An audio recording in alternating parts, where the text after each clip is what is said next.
Hello students, welcome to the fifth lecture of the chapter Life Processes.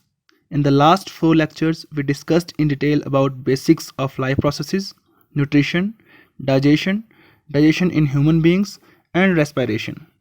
Today we will discuss about transportation in human beings. So let's start. The story of this chapter has reached to the topic the transportation in human beings. इससे पहले अभी तक क्या हो चुका है हम एक बार ब्रीफ में देख लेंगे. सबसे पहले हमने न्यूट्रिशन के द्वारा, जिसे हमने कहा था न्यूट्रिशन, इसके द्वारा हमने फूड को ऑब्टेन किया. इस फूड को हमने with the help of digestion digest कर दिया. डाइजेशन के बाद हमें सिंप्लीफाइड फूड मिला जिसे कहते हैं हम ग्लूकोज, और यही रेस्पिरेटरी सबस्ट्रेट था. अब इस ग्लूकोज को हमने स्मॉल इंटेस्टाइन के थ्रू ब्लड तक पहुंचा दिया, क्योंकि स्मॉल इंटेस्टाइन में एक फिंगर लाइक स्ट्रक्चर था, इसको कहते हैं विलाई. विलाई में ये ग्लूकोज एब्जॉर्ब हुआ, बिकॉज विलाई में क्या होते हैं, ब्लड कैपिलरीज थी. वहाँ से ये फूड ग्लूकोज एब्जॉर्ब हुआ और ब्लड स्ट्रीम तक पहुँच गया. अब हमें ये एब्जॉर्ब्ड फूड ब्लड के द्वारा हर एक सेल तक पहुँचाना है, और ये कैसे अचीव होगा, विद हेल्प ऑफ ट्रांसपोर्टेशन. तो आज हम इसी के बारे में, ट्रांसपोर्टेशन इन ह्यूमन बीइंग्स के बारे में पढ़ेंगे. तो अगर ट्रांसपोर्टेशन की बात करें, ट्रांसपोर्टेशन ह्यूमन बीइंग्स में होता है with help of blood vascular system. Blood vascular system यानी ऐसा नेटवर्क जो बना है ब्लड वेसल से, हार्ट से और ब्लड से, जो हमारी बॉडी में ट्रांसपोर्टेशन का काम करेगा. हमारी बॉडी में फूड, गैसेस, वेस्ट मटेरियल्स को लाने ले जाने का काम करता है. तो इस ब्लड वेस्कुलर सिस्टम के बारे में आज हम डिटेल में पढ़ेंगे. शुरुआत करते हैं हम ब्लड से. ब्लड क्या होता है? It is a fluid connective tissue which has following components. It has plasma and blood corpuscles. अगर हम ब्लड की बात करें तो ब्लड में दो कंपोनेंट होते हैं. एक होता है लिक्विड और एक होता है सॉलिड. लिक्विड की बात करें, लिक्विड कंपोनेंट को कहते हैं प्लाज्मा, जिसमें 92% वाटर होगा और लगभग 8% के करीब सॉल्यूट्स होते हैं. इन सॉल्यूट्स में आपके न्यूट्रिएंट्स हो सकते हैं, वेस्ट मटेरियल हो सकता है, गैसेस हो सकते हैं, कोई भी सॉल्यूट हो सकता है. तो ये जो लिक्विड कंपोनेंट है ब्लड का, उसको हम कहते हैं प्लाज्मा. से मेनली वाटर ही होता है. और ये प्लाज्मा काम क्या करता है? It helps in transportation of food, carbon dioxide and waste. Last topic जो रेस्पिरेशन था उसमें हमने पढ़ा कि जो कार्बन डाइऑक्साइड है ये लिक्विड फॉर्म में या डिजॉल्व्ड फॉर्म में ही ट्रांसपोर्ट करती है as bicarbonate ions.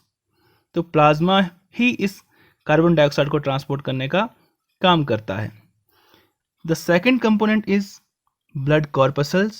It is solid component of the blood which has three types of cells. Corpuscles means cells.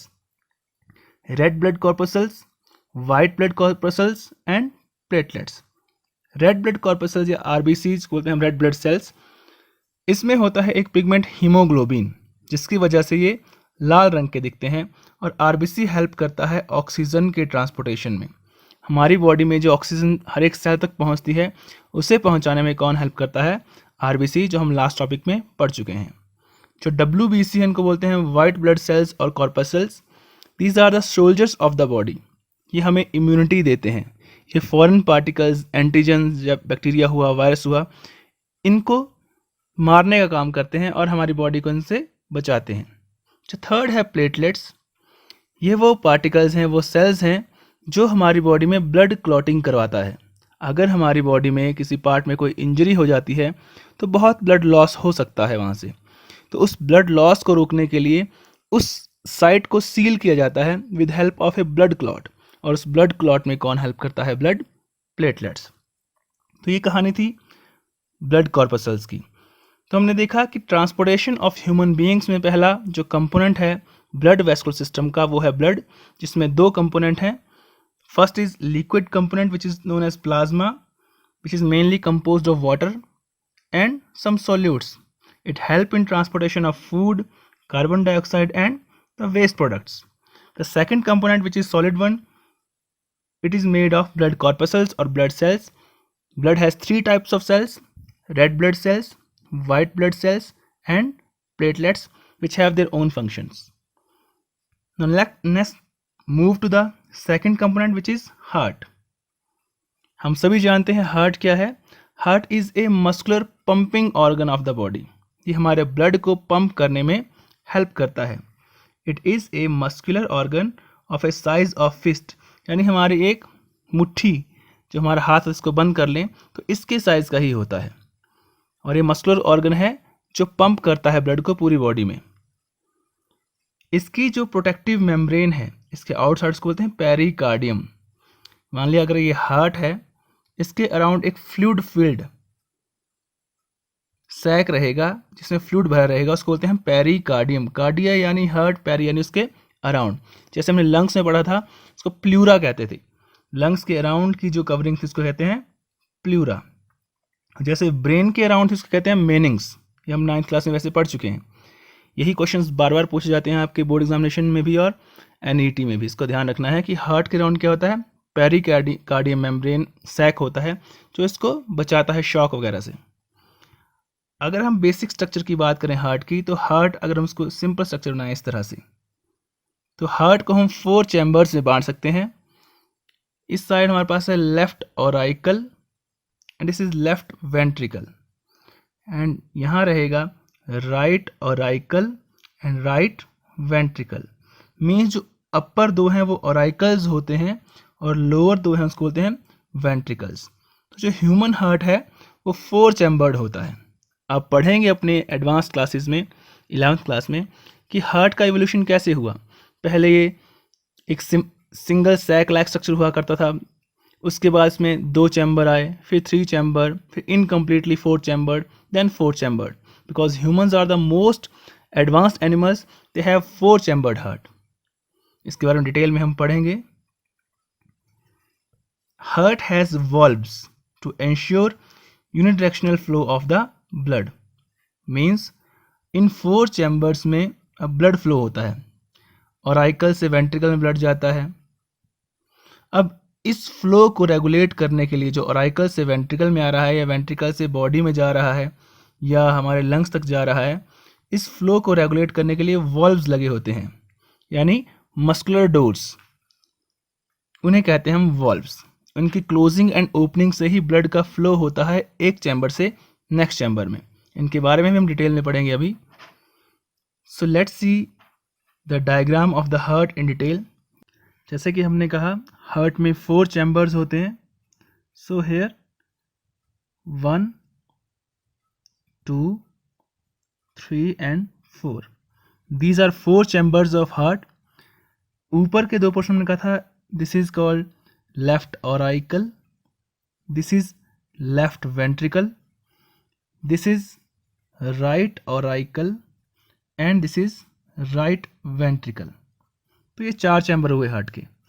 हमने बात की थी वॉल्व्स की, यानी जब लेफ्ट एट्रियम से लेफ्ट वेंट्रिकल में ब्लड जाएगा तो बीच में वॉल्व, एक कंडक्टिंग पैसेज बनेगा.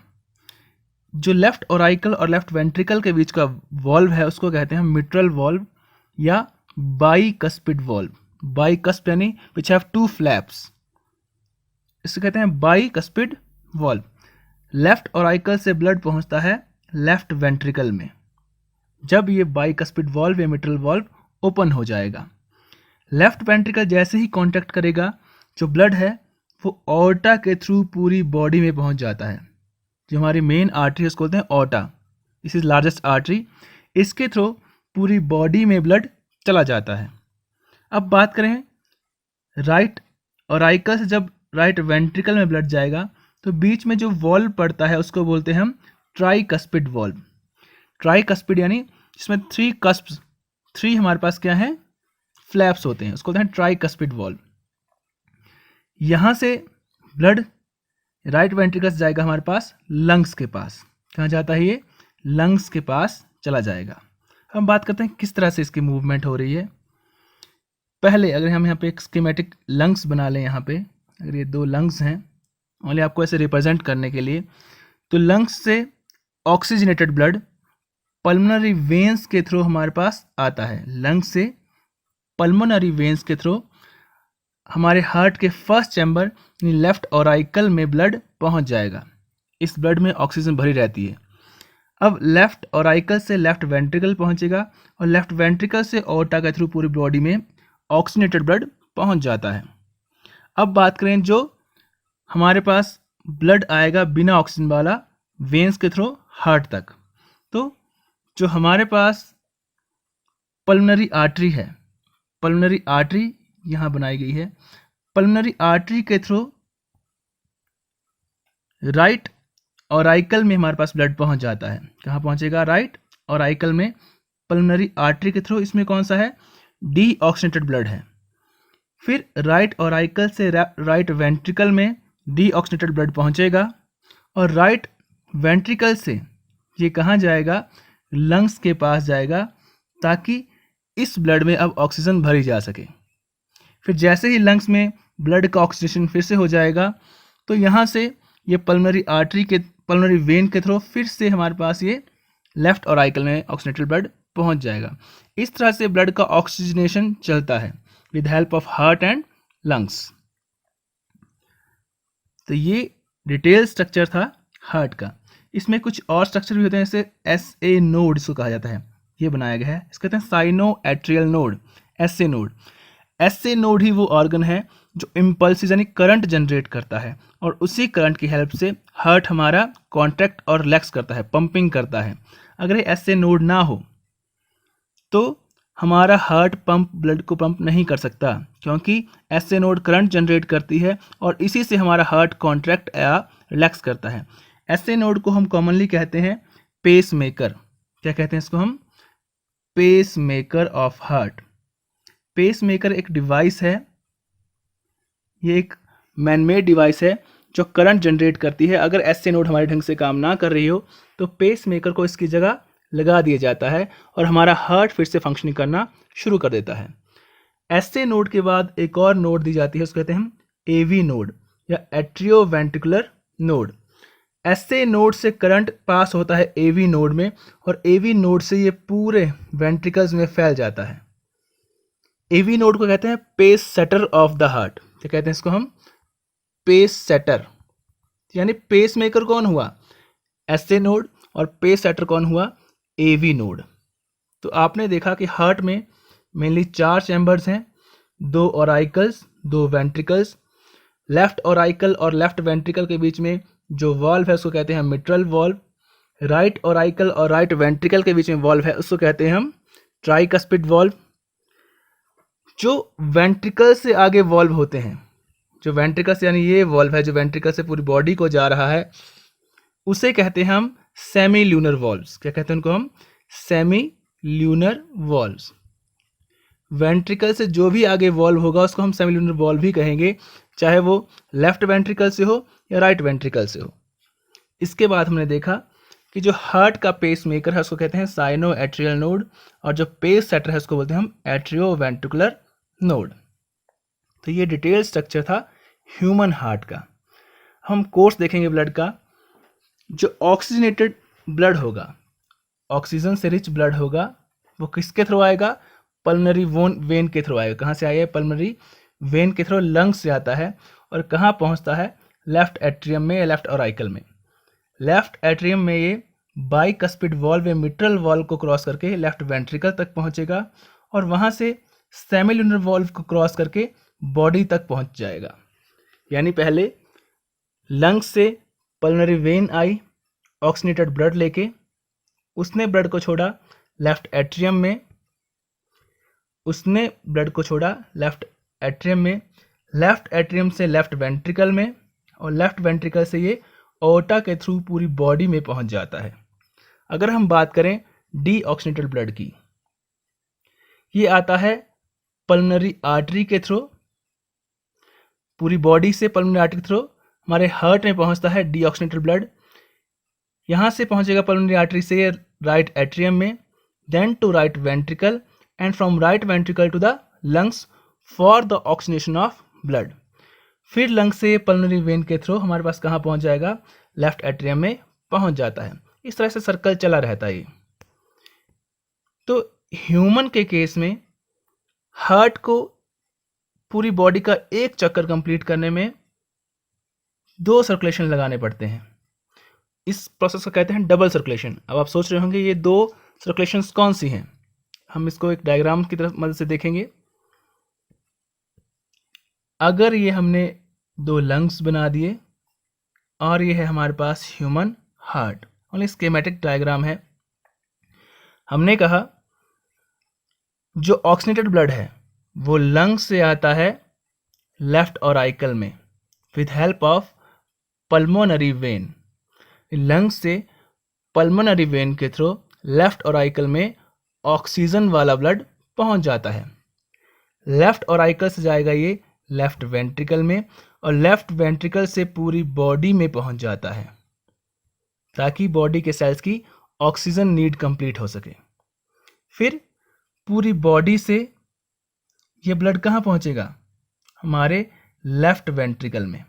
और कैसा होगा ये, बिना ऑक्सीजन वाला ब्लड, क्योंकि हमारी बॉडी के सेल ऑक्सीजन यूज़ कर लेते हैं। तो पूरी बॉडी से जब ऑक्सीजन, ब्लड की ऑक्सीजन यूज़ हो गई तो वहाँ से डीऑक्सीनेटेड ब्लड हमारे लेफ्ट वेंट्रिकल तक पहुँचेगा, राइट ऑराइकल तक पहुँचेगा, राइट ऑराइकल से जाएगा ये राइट वेंट्रिकल में, और राइट वेंट्रिकल से जाएगा लंग्स तक with help of pulmonary artery. यानी एक जो सर्कुलेशन हुआ, इसको हम थोड़ा छोटा करके देखते हैं। एक सर्कुलेशन अगर मान लीजिए लंग्स हैं, ये हार्ट है, एक सर्कुलेशन हुआ हार्ट से बॉडी और बॉडी से हार्ट, इसको कहते हैं हम सिस्टमिक सर्कुलेशन। क्या कहते हैं इसको हम, सिस्टमिक सर्कुलेशन, यानी circulation of blood between heart and different parts of the body except lungs, lungs को छोड़ के। नेक्स्ट सर्कुलेशन कैसा होगा, हार्ट से लंग्स और लंग्स से हार्ट, ताकि ब्लड में ऑक्सीजन फिर से भरी जा सके। इस सर्कुलेशन को कहते हैं हम पल्मोनरी सर्कुलेशन, यानी movement of blood from heart to lungs and back. एक बार फिर से दिखा देते हैं। अगर ये लंग्स हैं और ये हार्ट है, हार्ट के 4 चैम्बर, हमने कहा जो ऑक्सीजनेटेड ब्लड है, ऑक्सीजन ब्लड में कहाँ भरी जाएगी, लंग्स में। तो लंग्स से पल्मोनरी वेन के द्वारा ब्लड पहुंचता है हमारे लेफ्ट ऑराइकल में।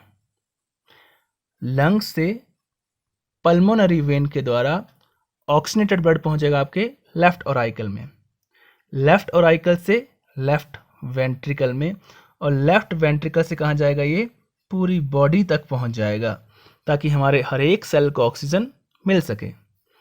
फिर जब बॉडी सेल्स ऑक्सीजन को यूज़ कर लेंगे तो बिना ऑक्सीजन वाला ब्लड, यानी इस ब्लड से ऑक्सीजन निकल चुकी है, बिना ऑक्सीजन वाला ब्लड जाएगा हमारे राइट ऑराइकल में, राइट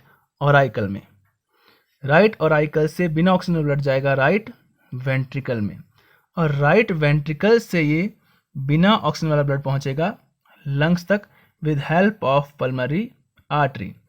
यानी पल्मोनरी आर्टरी ने डीऑक्सीनेटेड ब्लड पहुंचा दिया लंग्स तक, जहां उसका ऑक्सीजनेशन होगा, और उस ऑक्सीनेटेड ब्लड को पल्मोनरी वेन फिर से हमारे लेफ्ट ऑराइकल तक पहुंचा देगी। तो यहाँ पे 2 सर्कुलेशन काम कर रहे हैं। पहला है movement of blood from heart to lungs and back, heart से लंग्स में जाएगा ताकि उसमें ऑक्सीजन भरी जा सके, वो ऑक्सीनेटेड हो सके। एंड सेकंड है सिस्टमिक सर्कुलेशन, यानी हार्ट से बॉडी और बॉडी से हार्ट, इसे बोलेंगे हम systemic circulation. So to complete one cycle,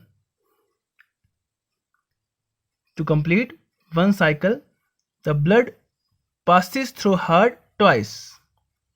This is called double circulation, which includes pulmonary circulation and systemic circulation.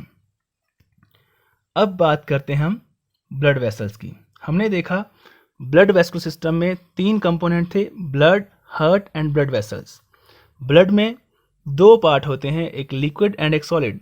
जो लिक्विड है इसको कहते हैं हम प्लाज्मा, जिसमें 92% वाटर था, बाकी 8% सोल्यूट्स थे। और ब्लड का जो सॉलिड पार्ट था, इसमें 3 तरह के सेल होते हैं, RBC, WBC and platelets. RBC oxygen को कैरी करने का काम करता है, डब्ल्यूबीसी हमारी बॉडी को फॉरेन पार्टिकल्स से, एंटीजन से बचाते हैं, और जो प्लेटलेट्स हैं ये ब्लड क्लॉटिंग में हेल्प करते हैं ताकि ब्लड का लॉस ना हो सके। नेक्स्ट था हार्ट। हमने देखा हार्ट में 4 चैम्बर होते हैं, 2 ओराइकल्स, 2 वेंट्रिकल्स, और बॉडी तक ऑक्सीजन पहुंचाने का जो सिस्टम है उसको इंश्योर करने के लिए हार्ट से ब्लड 2 बार गुजरता है, जिसे कहते हैं डबल सर्कुलेशन, जिसमें फर्स्ट है पल्मोनरी सर्कुलेशन एंड सेकंड है सिस्टमिक सर्कुलेशन। अब जो भी ब्लड जाएगा वो किसके थ्रू जाएगा? एक क्लोज सर्किट के थ्रू जाएगा, और वो सर्किट कौन बनाता है? ब्लड वेसल्स बनाती हैं। These are pipes. क्या होते हैं ये? मस्कुलर पाइप्स होती हैं जिनके थ्रू ब्लड हमारा ट्रेवल करता है। अब ब्लड वेसल्स 3 तरह की होती हैं। Number 1 arteries. पहली कौन सी है? आर्टरीज। ये ऑक्सीजनेटेड ब्लड कैरी करती हैं from heart to various parts of body but except pulmonary artery. हमने देखा था पल्मोनरी आर्टरी डीऑक्सीजनेटेड ब्लड लेके जा रही है हार्ट से लंग्स में। फिर से रिमाइंड करवाएं कि अगर लंग्स थे और ये हार्ट था, तो जो डीऑक्सीजनेटेड ब्लड था जो हमारे राइट वेंट्रिकल में पहुंचेगा, वहां से लंग्स में जो ब्लड जा रहा था वो किसके थ्रू जा रहा था? पल्मोनरी आर्टरी के थ्रू ही जा रहा था। यानी पल्मोनरी आर्टरी अकेली आर्टरी है जो डीऑक्सीजनेटेड ब्लड हार्ट तक पहुंचाती है। Next, arteries are thick walled and elastic. कैसी होती हैं? थिक वॉल्ड, इनकी वॉल बहुत थिक होती है और इलास्टिक होती हैं ताकि इजीली रप्चर ना करें। Next are veins. वेन्स का काम होता है डीऑक्सीजनेटेड ब्लड को वेरियस पार्ट ऑफ बॉडी से हार्ट तक पहुंचाना। अब जो भी ब्लड हमारा डीऑक्सीजनेटेड हो चुका है हमारी बॉडी के अंदर, उसको हार्ट तक पहुंचाने का काम कौन करता है? Veins, accept pulmonary vein. हमने देखा था कि जो ऑक्सीजनेटेड ब्लड था लंग्स से हार्ट में आने वाला, ये किसके थ्रू आ रहा था? पल्मोनरी वेन के थ्रू। तो अकेली वेन जो ऑक्सीजनेटेड ब्लड कैरी करती है उसका नाम है पल्मोनरी वेन।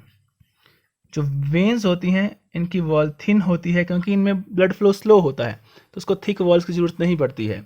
और इनमें होते हैं वॉल्व्स ताकि ब्लड का बैक फ्लो चेक किया जा सके।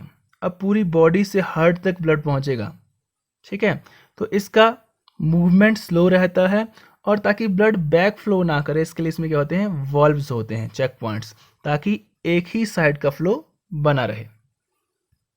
नेक्स्ट जो ब्लड वेसल्स हैं वो हैं कैपिलरीज। अब जो आर्टरीज और वेन्स का साइज है बड़ा होता है। आपने अपने हाथों के ऊपर देखा होगा जो नीली नीली सी पाइप्स बनी रहती हैं, ये वेन्स होती हैं। वेन्स हमारी जो बाहर की एपिथेलियल आपकी स्किन है इसके पास रहती हैं, और जो नीले रंग का ब्लड दिखता है ये होता है डीऑक्सीजनेटेड ब्लड, ठीक है। तो इनका साइज देखिए कितना बड़ा होता है। अब सभी जानते हैं सेल्स तो माइक्रोस्कोपिक होते हैं, इतनी बड़ी पाइप्स के थ्रू सेल्स तक ब्लड नहीं पहुंच सकता। तो जो एक्सचेंज करने का काम होता है फ्रॉम दिस आर्टरीज और वेन्स टू द सेल्स, ये करती हैं कैपिलरीज। ये बहुत ही थिन वॉल्ड और बहुत ही नैरो ल्यूमन वाली कैपिलरीज होती हैं, ब्लड वेसल्स होती हैं, जिनका काम ही क्या है? ताकि आर्टरीज और वेन्स के बीच में ब्लड को ट्रांसपोर्ट कर सके, ब्लड को एक्सचेंज कर सके। इनका बहुत ही थिन सेक्शन होता है। तो capillaries, these are narrow blood vessels with a single layered wall which form network inside body organs. इनके अंदर ब्लड का फ्लो बहुत ही स्लो होता है और ये एक्सचेंज करती हैं material between blood and the tissues. इनके एक खास प्रॉपर्टी है कि जो WBC होते हैं ब्लड कैपिलरीज के थ्रू बाहर आ सकते हैं, और उस प्रोसेस कहते हैं डाईपेडेसिस। यानी WBC की वह प्रॉपर्टी कि अपना साइज चेंज करके ब्लड कैपिलरीज से बाहर आ जाते हैं, साइट ऑफ इंजरी तक या एंटीजन तक पहुंच जाते हैं, और उस प्रॉपर्टी को कहते हैं हम डाईपेडेसिस।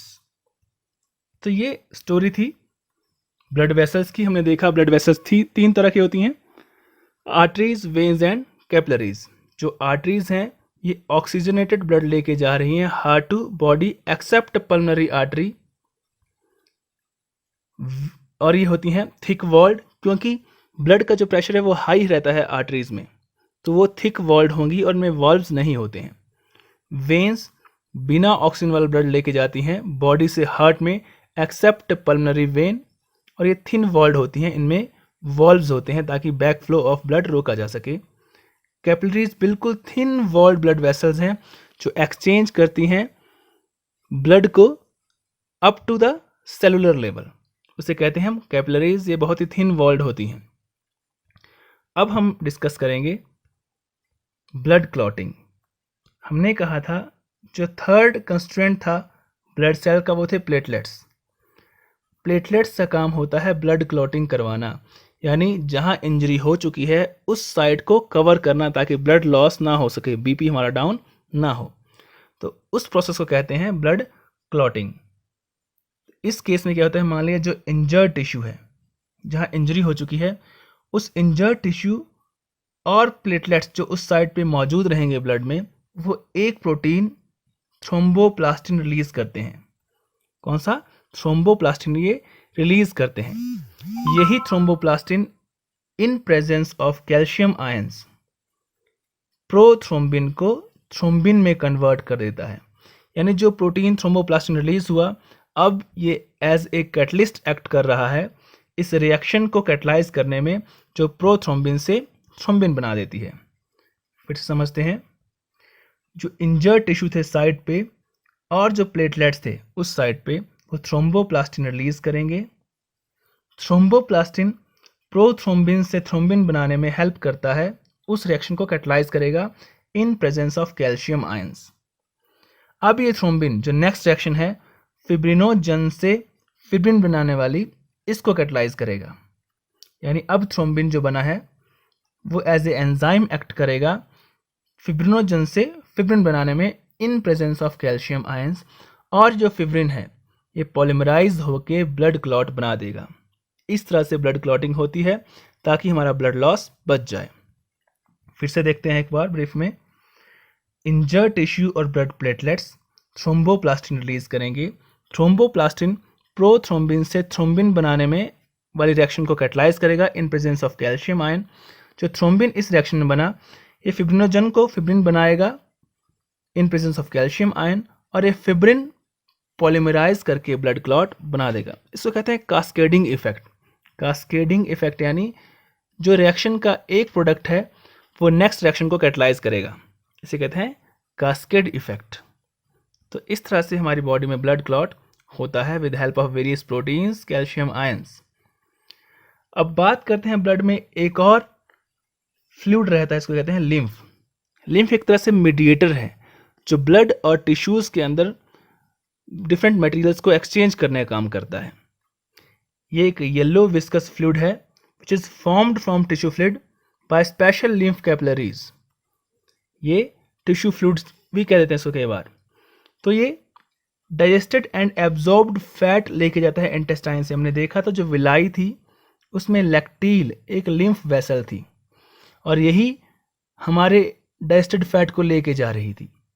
तो लिम्फ क्या करता है, जो डाइजेस्टेड एंड एब्जॉर्ब फैट है इंटेस्टाइन से, उनको एब्जॉर्ब करने का काम करता है, उसमें स्टोर रखता है, और जो एक्सेस फ्लूइड होगा हमारे सेलुलर स्पेस में उसको फिर से ब्लड तक पहुंचा देता है। यानी मीडिएटर काम है, एक जगह से अपने इसने सेल से या टिश्यूज से जो फ्लूइड लिया वो ब्लड में वापस कर दिया, जो ब्लड से लिया वो टिश्यूज में वापस कर दिया।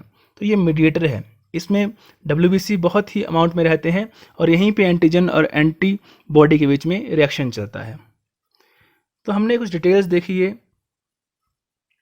ब्लड वेस्कुलर सिस्टम के बारे में, जिसके 3 कंपोनेंट्स थे mainly, heart, blood and blood vessels. हमने देखा ब्लड के 2 कंपोनेंट थे, plasma and blood corpuscles. Plasma liquid component होता है और ब्लड कॉर्पसल्स सॉलिड कंपोनेंट होते हैं। हार्ट जो पंपिंग ऑर्गन है उसके 4 चैम्बर्स थे, 2 ऑराइकल्स, 2 वेंट्रिकल, और ये ब्लड को पंप करने का काम करता है पूरी बॉडी में या लंग्स में। और जो ब्लड वेसल्स हैं वो हार्ट से ब्लड पूरी बॉडी तक या हार्ट से लंग्स तक पहुंचाने का काम करती हैं। होप आपको समझ आया होगा। इसी तरह घर पे बैठ के अच्छे से पढ़ाई करते रहें। Thank you, have a nice day.